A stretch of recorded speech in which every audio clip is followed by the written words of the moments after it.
Okay, let's try that again. That's great. Are we ready now then? Yeah. Yeah. Start. My name is Arnold Howe, and I was born in 1931 in Oughtibridge, just outside Sheffield. And in those days, there were just two cars in the village, one owned by the little doctor, and the other one was by a gentleman who had a firm in Sheffield, body building of cars. Most of the kids of my age had only ever seen cars and thought it was a big event if we saw a car. But my brother, he being 4 years older than me, he had actually travelled in a car which belonged to this chap in there, you know, that we spoke about.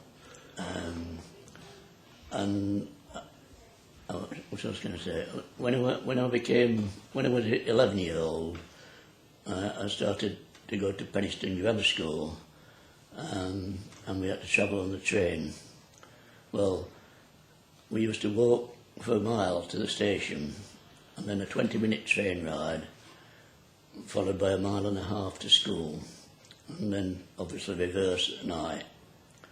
And in the 4.5 years I went there, we only ever missed school 3 days, and that was because of snow. 3 consecutive days. It was so bad. About 1946, I think. Probably about 1946. And the snow went over the top of the lampposts. You know, where ice was about 3 foot thick, on drain pipes and things like that. So that was a great thing for us. No school for 3 days. But we couldn't play truant at any other time because everybody had we were missing, because there'd be 5 or 6 of them at the station every day. If you were missing, everybody knew it. You know. That was that. So, do you have any memories of wartime? Yeah, well, yes, in the wartime, they decided to build some air raid shelters at the end of our road, but they were just concrete slabs and no lighting, no heating, nothing. And they stank terrible because of damp. And so people stopped using them, you know. And so we used to stop in the house, you know. And I remember my mother was totally deaf. And so I was on my way to school, and the air raid siren went at the start of an air raid. So I ran back home to tell my mother, make sure that at least she was all right, you know. Which seemed a long time ago. And you know, you said about your brother going in the car. Do you remember the first time you went in the car? Really, I can't really say. I mean, I bought my first. Well, I went in for driving lessons. 1951, so I'll be 20 years old, yeah. And I bought a car, about the same time. I was first of my contemporaries, you know, my fellow of my age, to get a car. It was a 1936 Vauxhall. Yeah, and I worked at Firth Browns Research Laboratory, which had about 80 people working there. And at that time, there was only two cars owned by any of those 80 people, and they were works cars, you know, the director and manager. And nobody else had one. I was the first person to have a car, such as it was. That's perfect story. These are the stories that we read. Yeah, there's a lot, isn't there? You know, it's like you're trying to condense it. You know, what about 2 hours diet drive? So that would have been the 30s when you first went there. Yeah, well, obviously, I started school about 1935-ish, you know, that sort of thing. Start 4 or 5 or whatever. Yeah. yeah, I mean, it's only a very small school. In fact, I think it's part of it is still there. The infant side is still existing, or it was anyway.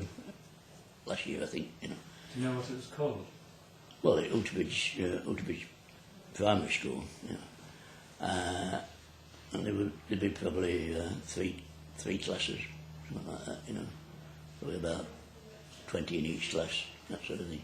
And then when you became 7, you went up into the bigger part, you know, the adult, well, up to, they stayed then up to 15, you know, as they left school at 15, it had gone up by the time I got there. Maybe as I left at 14, you see, you know, that was the leaving age then. Well, he was 4 years old or so, you know. So by the time I got, it was 15.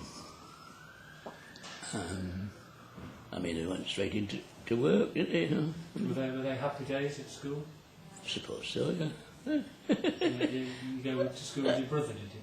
My brother was there. Yeah, he was there, obviously, at that stage. I mean, your friends, I mean, you know, neighbours, kids, and they, you all play together, you know.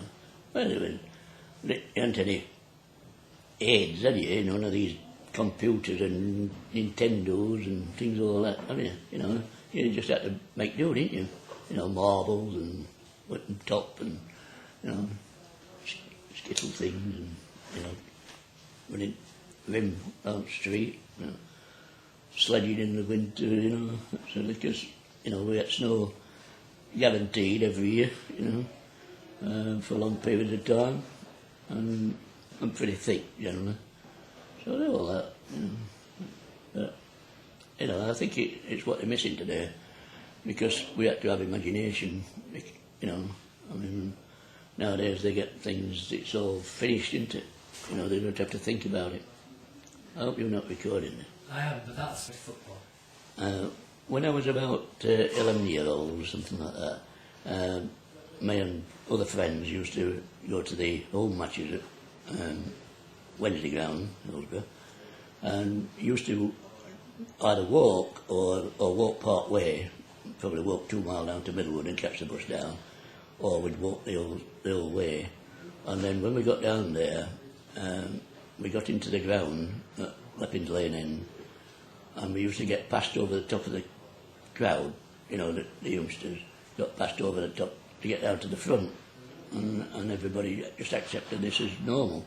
Of course, we all stood up anyway, because there weren't any seats except in the stands. We never went in the stands, you know, because it's extra money anyway. You know.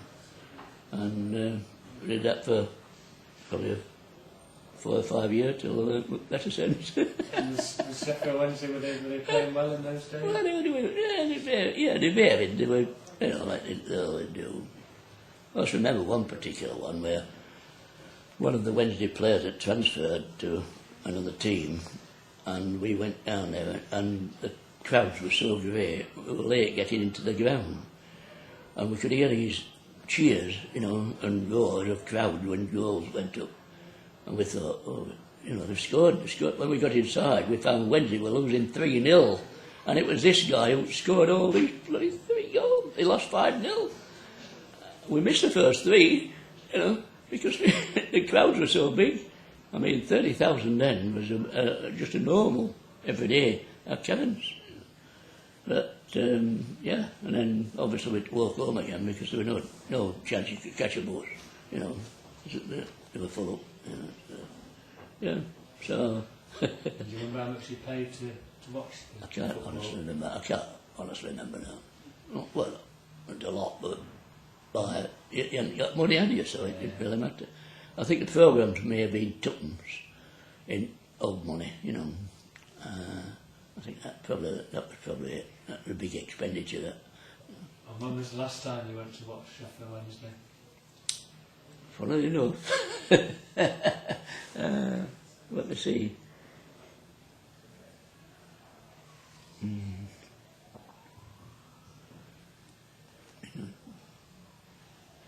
don't know that better sense like. 1946, I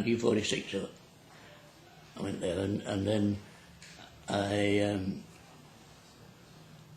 Yeah, about 46, that's right, yeah. And then just before that I started going down to Rotherham on the alternate weeks, because my sister was courting a Rotherham chap. So he used to come to our house one week, and so we'd watch. They were in the 3rd division and we were in the first or second, I've forgotten which, you know. But then that packed up as well. That's great. So, Thank you.